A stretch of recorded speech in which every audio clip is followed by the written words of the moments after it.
Bom dia, queridos alunos, futuros alunos. Pediram tanto para eu dar uma introdução, né, sobre o curso, sobre o que é o luto. Luto patológico, não. Luto prolongado é a mesma coisa? Vamos saber isso hoje? Tudo aquilo que eu vou trazer para vocês hoje é baseado naquilo que diz tanto o CID, né, que é o Manual de Diagnósticos de Doenças, sejam elas físicas ou psíquicas, como pelo DSM-5-TR, que é o manual próprio de transtornos. Deixa eu só ir lembrando aqui as pessoas, mas isso aqui vai ficar gravado, esse vídeo, e a ideia é que você que se interessa pela área, ou você que está passando pelo luto, ou que não sabe que o que você está passando é um luto prolongado, então vamos entender um pouquinho o que é isso, o que diz a ciência sobre isso. Todo luto, ele é patológico, ele é um transtorno. Por que agora ele está sendo considerado um transtorno? Será que é agora que ele está sendo considerado um transtorno? Então vamos entender um pouquinho sobre isso. Então, primeira coisa, o que é um transtorno? O transtorno, ele tem como se fosse um tripé, vamos por assim. Ele tem 3 quesitos para ser considerado um transtorno. Ele tem que ter uma frequência, ou seja, uma quantidade de dias consecutivos ou uma quantidade dentro de um mês que seja significativo. Ele tem que ter uma intensidade, não é qualquer desconforto, não é qualquer prejuízo, é algo que realmente atrapalha o andamento da vida da pessoa. E o terceiro é esse sofrimento clinicamente significativo. Então, vou dar até alguns exemplos. Por exemplo, uma pessoa que tem impotência, por exemplo, se para ela, de repente, ela vive um celibato, ela vive no monastério, alguma coisa que não interfira na vida sexual, por não ter a vida sexual, então isso para ela não é um sofrimento, não cria um sofrimento significativo, porque para ela esse tipo de situação não vai atrapalhar o andamento da vida dela, né? Diferente desse transtorno do luto prolongado. Qual que é a diferença entre um luto comum e um luto prolongado? São vários fatores, mas dentre eles, ou talvez um dos principais fatores, seja o tempo. Porque as características são praticamente as mesmas. O que muda é a frequência, o que muda é a intensidade e o prejuízo que isso causa na vida da pessoa. O CID, né, que é esse manual de doenças, né, que a medicina usa, a tradicional usa, que os psiquiatras usam quando vai dar um diagnóstico, se tem um CID, quer dizer que é uma doença reconhecida, que é uma doença já estudada. Tudo aquilo que está no CID ou no DSM-5 foi amplamente estudado e continua sendo estudado, porque, obviamente, a ciência avança. Né? Hoje, até algumas coisas colocadas no DSM-5 a nível de luto, eu diria ainda que estão um pouco arcaicas ainda para algumas situações, mas é o que nós temos hoje. Então, o que ele fala, o que ele traz? Que 6 meses, pelo menos, isso no CID, tendo essas consequências, esse sofrimento, essa frequência dos sintomas que nós vamos estar falando daqui a pouco, já é considerado um luto patológico. Pelo DSM-5-TR, ele vai falar de 12 meses, ou seja, a diferença é grande. Mas, só para você entender, hoje há mais ou menos uma lógica de pelo menos um ano. Outra coisa importante, sofrimento e saudade. Saudade, ela pode durar a vida inteira. Não é sobre isso. O que é, então, o sofrimento? É aquilo que cria na pessoa, corta na pessoa a possibilidade de ela ter uma vida normal, ela voltar a ter a vida que ela tinha. Porque a perda atuou de uma tal forma na vida dela que ela paralisou na vida juntamente com o ente perdido. Lembrando que, para mim, luto é toda perda significativa, tá? Voltando lá. Deixa eu ver o que mais importante dizer sobre isso. Tem muitas pessoas acabam confundindo ou não sabem, por falta de conhecimento, inclusive alguns profissionais acabam diagnosticando depressão ou transtorno do estresse pós-traumático no lugar do luto prolongado. Então a gente vai estar falando um pouquinho sobre isso no final da aula também, explicando as diferenças disso, né, até para que as pessoas entendam se está tendo uma coisa ou outra. Então vamos lá um pouquinho sobre o que o DSM-5 traz, porque o DSM ele é mais detalhado em algumas situações, ele elabora alguns quesitos para a pessoa ser diagnosticada, então, com um transtorno de luto prolongado. Então, primeiramente é o tempo, igual eu falei para vocês, pelo DSM, mais de 12 meses, se for um adulto, criança, 6 meses. Olha que interessante. Já traz uma primeira novidade aqui, né? A criança ela se recupera mais rápido. Isso a gente vai ter depois um vídeo só sobre crianças e adolescentes quanto ao luto também, para trazer esse entendimento. Mas ele já deixa claro já nisso que a criança ela desenvolve, ela supera muito mais rápido. Então, se passou 6 meses ela continua tendo aqueles sintomas, ela já está com luto prolongado também. Sintomas obrigatórios que devem estar ou um ou outro presente. Esses dois quesitos primeiros que eu vou falar para vocês. O primeiro é uma saudade intensa da pessoa falecida. Voltando a falar, saudade nós podemos ter durante a vida inteira. Mas o que o manual está dizendo? É aquele pensamento obsessivo intrusivo. Então, tudo remete à pessoa que falecida. Então, é como se a vida só tivesse um olhar a partir da visão da pessoa que se foi. Então, por exemplo, eu estou comendo, eu lembro da comida predileta do fulano, ou que ele gosta do prato predileto. Lembranças eventuais é uma coisa, mas eu estou falando de algo constante 24 horas no dia. Então, a roupa que eu vou pôr, tudo é pensando naquilo que fulano gosta ou não gosta, tudo é remetido a ele, tudo dói. Por quê? Porque tudo lembra, então tudo machuca. Isso sim, tem que ter ou esse quesito. Qual que é o outro quesito? Preocupação com pensamentos ou memórias da pessoa falecida. Principalmente assim, acaba caindo na mesma moeda sempre, né? O que eu fiz, o que eu poderia ter feito com fulano se estivesse nessa situação? Como que eu faria? Como que eu vou fazer agora em cima disso, se fulano não está aqui? Sempre está trazendo a pessoa, né, falecida, ou, enfim, que eu estou vivendo luto, para aquela situação atual. Eu fico preso nisso. Então, eu tenho que ter ou essa saudade extrema, dolorida, ou eu tenho que ter essa preocupação constante. Outros fatores, né? Aí ele vai elencar mais 8 fatores e falar que desses 8 eu tenho que ter pelo menos 3. Então, lembrando, eu dei 2 fatores, dos 2 eu tenho que ter 1. Agora ele vai me elencar mais 8 fatores. E dos 8, eu tenho que ter pelo menos 3 deles. Quais são os fatores? Primeiro, é como eu tivesse perdido parte da minha identidade com a ida do outro. Então, é como se eu perdesse realmente a minha essência. Eu não sei mais quem eu sou, porque eu era uma coisa só com fulano. Fulano foi embora, parte do que eu era, foi embora junto com fulano. Isso pode ocorrer no casamento, isso pode ocorrer numa perda de uma pessoa querida, isso pode acontecer. Só que o DSM vai falar apenas de pessoas próximas, tá? No entendimento mais amplo, eu coloco esses outros fatores porque eu sei que o resultado é o mesmo, o sentimento é o mesmo. Outro fator, então o primeiro fator é a perda da identidade, né? Perde parte de si. Segunda, fica preso à negação. Normalmente a pessoa está presa a uma das fases do luto. Né? Uma delas é a negação, é eu negar que o fulano morreu, que o fulano partiu, que acabou, que findou. E é óbvio que não tem como evoluir o luto enquanto tiver uma fase aberta. Por isso que um tanatologista, né, por isso que esse curso que a gente dá sobre tanatologia vai ajudar a gente a identificar cada fase, como fechar cada fase, identificar outros lutos sobrepostos, tipos de luto. O assunto é extenso, mas é extremamente valioso, porque muitas pessoas não conhecem isso. E porque não conhecem, tratam de formas errôneas.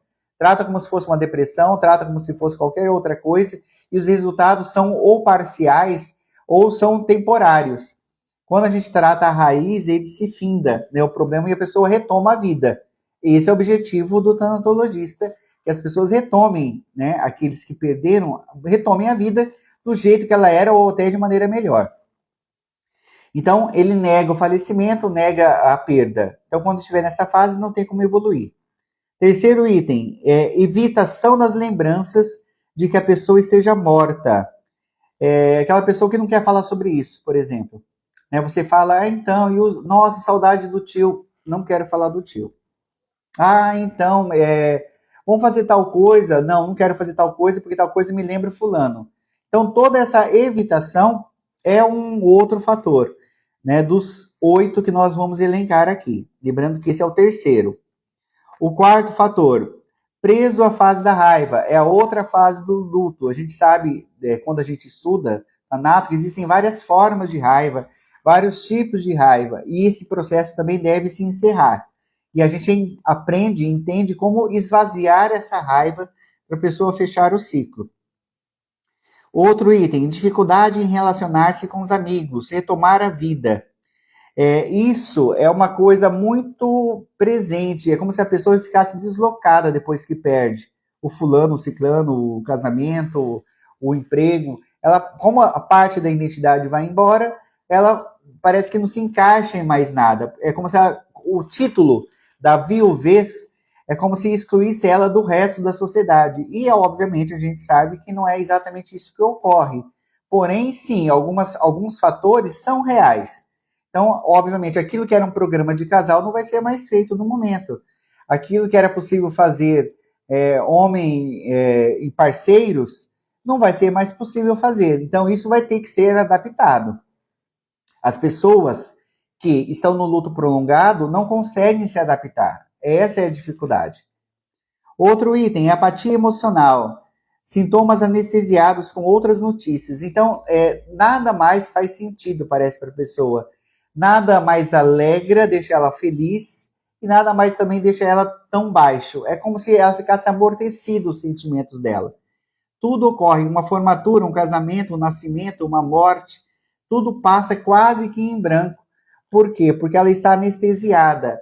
Isso no começo do luto é normal, igual os outros sintomas podem ser normais. Voltando a falar, estamos falando aqui fator tempo, de 12 meses pelo menos ela está vivenciando isso, então isso já prova, já caracteriza o luto prolongado se ela tem 3 dessas 8 características que eu estou falando. Eu falei a sexta, que é a apatia emocional. Sétimo, sentimento que a vida perdeu sentido em decorrência do óbito. Então, para que continuar a viver? Né? Se tudo era só em função do fulano e do ciclano, não tem o porquê.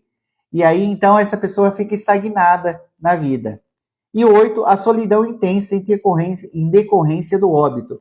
Lembrando que essa solidão ela é escolhida pela pessoa. Esse isolamento é escolhido pela pessoa, porque como ela não se identifica com o resto, com o social, então ela se isola. Então, eu vou lembrar as 8 características, lembrando que dessas 8, eu tenho que ter pelo menos 3 para ser caracterizado um luto prolongado, um transtorno de luto prolongado. Então, vamos lá. Perde parte da sua identidade, fica preso à negação, evita lembranças, fica preso ao sentimento de raiva, dificuldade em relacionar-se com os amigos, apatia emocional, sentimento que a vida perdeu sentido e solidão. Lembrando que todas essas 8, eu tenho que ter pelo menos 3 a pelo menos um ano, junto com aquele outro fator que eu falei acima, para ser considerado um luto patológico, luto de transtorno, um transtorno de luto prolongado. O luto, por si só, o sofrimento é comum, como eu já disse aqui mais de uma vez. Mas existem alguns prejuízos dentro desse luto prolongado, que é a falta de retomada da vida.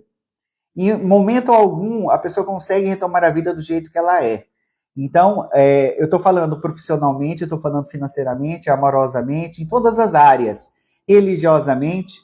Às vezes, inclusive, ela vai criar áreas que antes estavam estagnadas e paradas. Por exemplo, a vida profissional. Se de repente ela era mantida pela pessoa que foi embora, ela, a partir de agora, ela tem que começar a trabalhar e criar novamente, ou retomar uma carreira, ou criar uma carreira para que ela consiga sobreviver.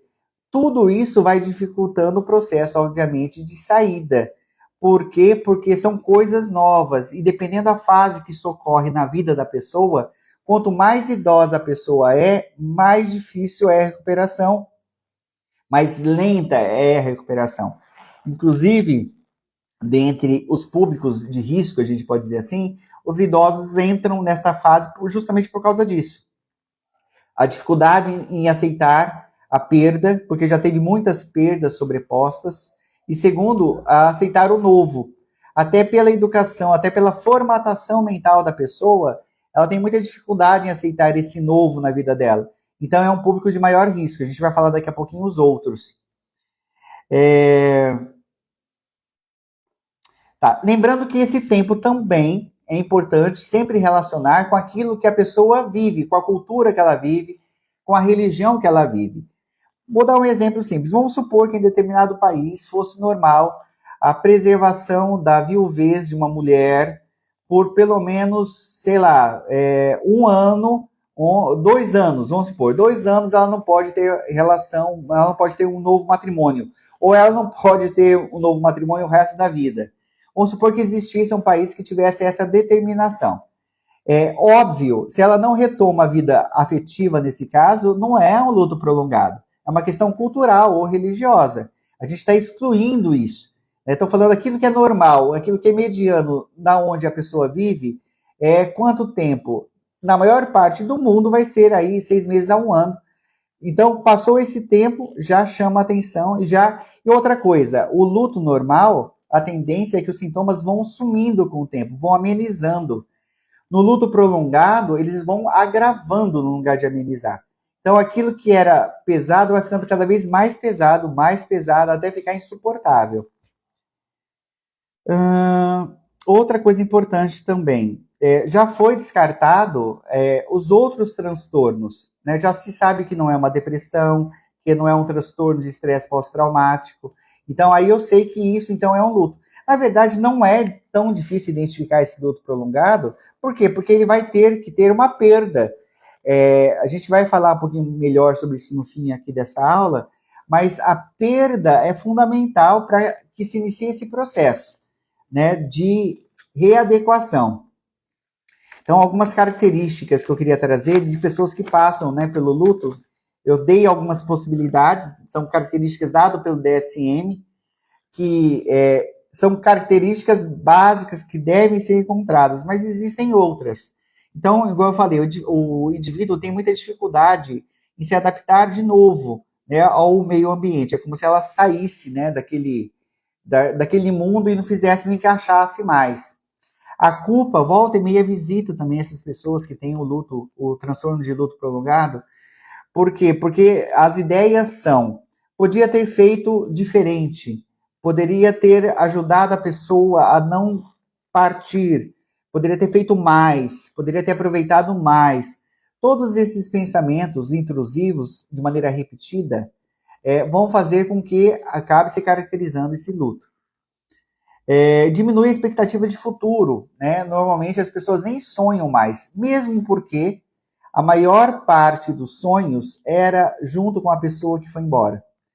Então, se eu tinha um sonho de comprar uma casa própria com um cônjuge, e esse cônjuge parte, vai embora, se divorcia, etc e tal, esse sonho fica como se fosse, deixasse de existir.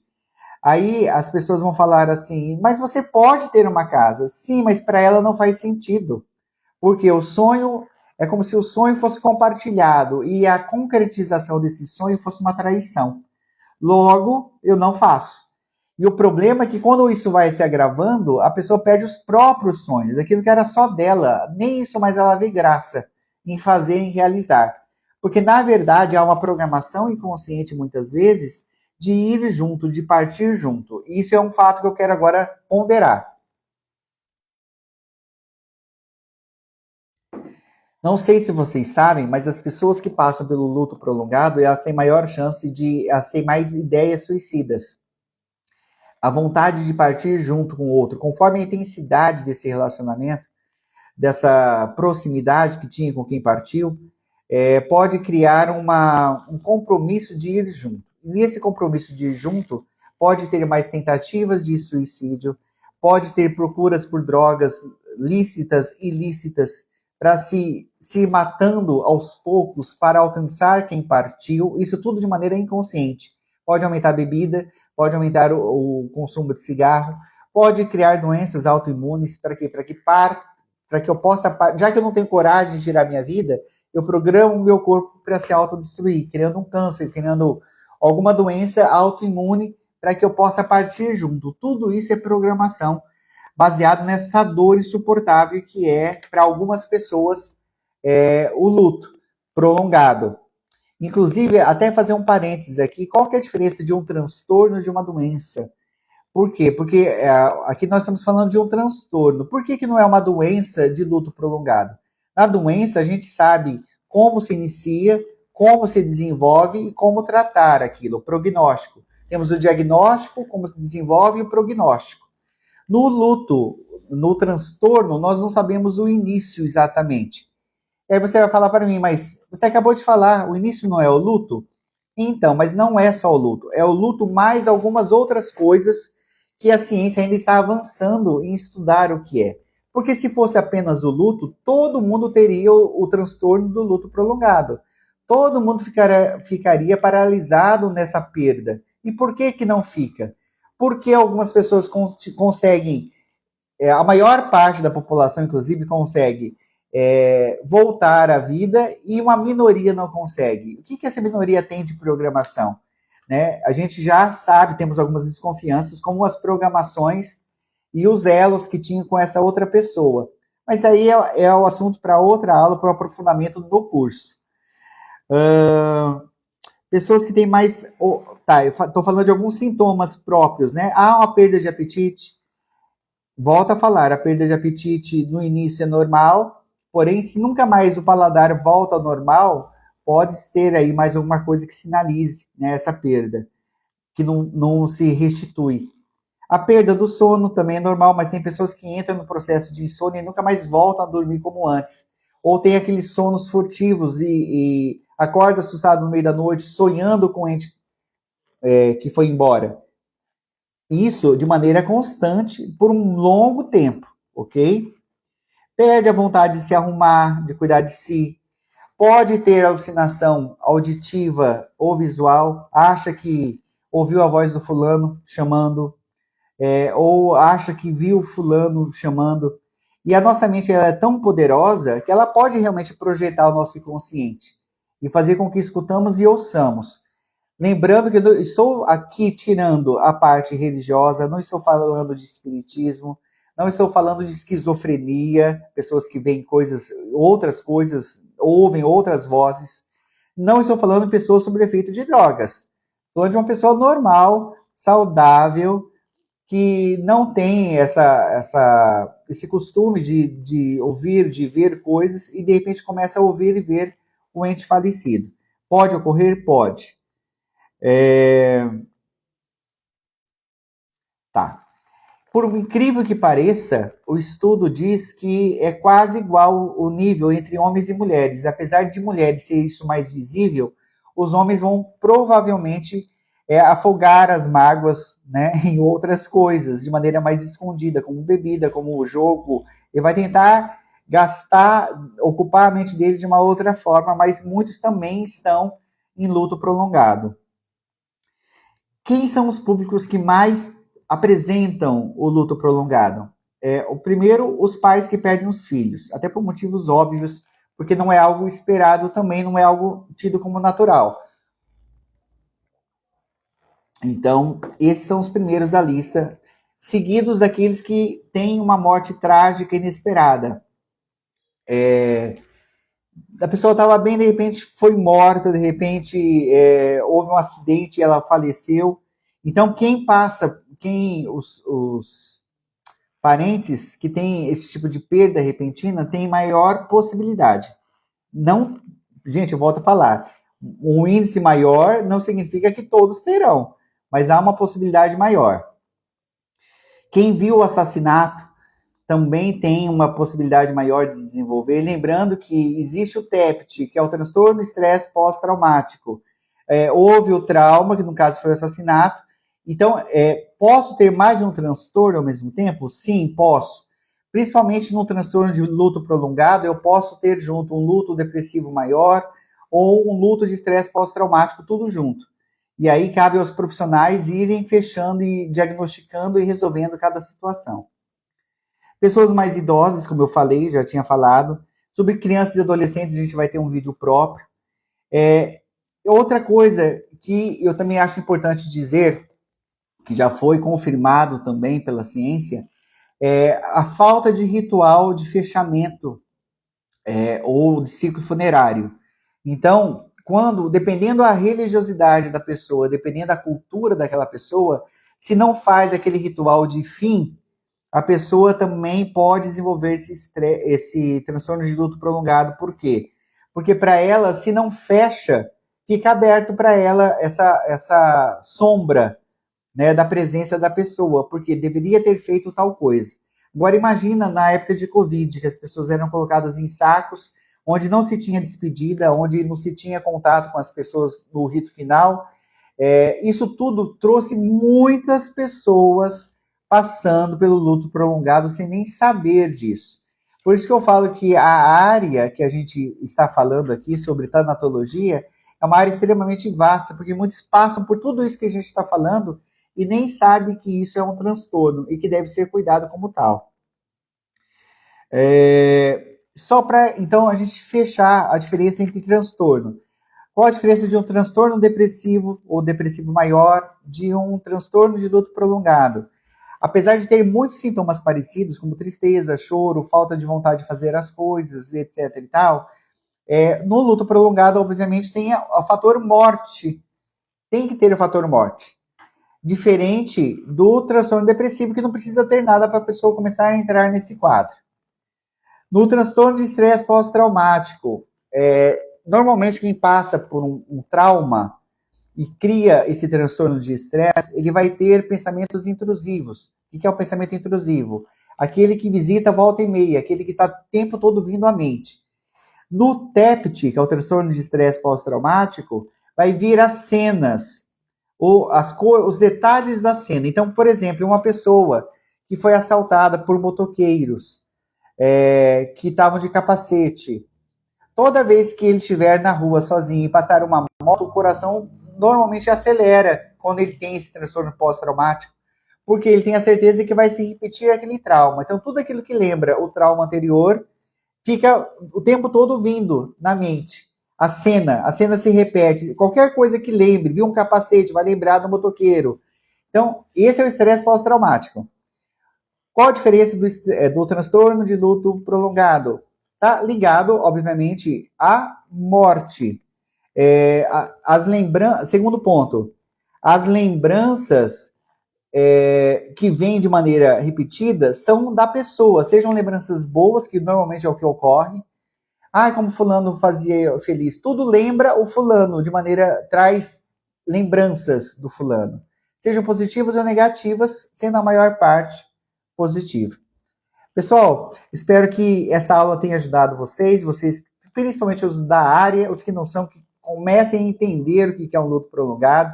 A gente vai ter outro vídeo depois falando sobre crianças e adolescentes. Lembrando que o pessoal de São Paulo, nós vamos ter o curso aí no início de julho. Você que é profissional da área e quer ter essa formação completa, inclusive das ferramentas de como trabalhar isso, de quais são as possibilidades de tratamento, tudo isso no curso de tanatologia. Qualquer coisa, fico à disposição. Até a próxima, se Deus quiser.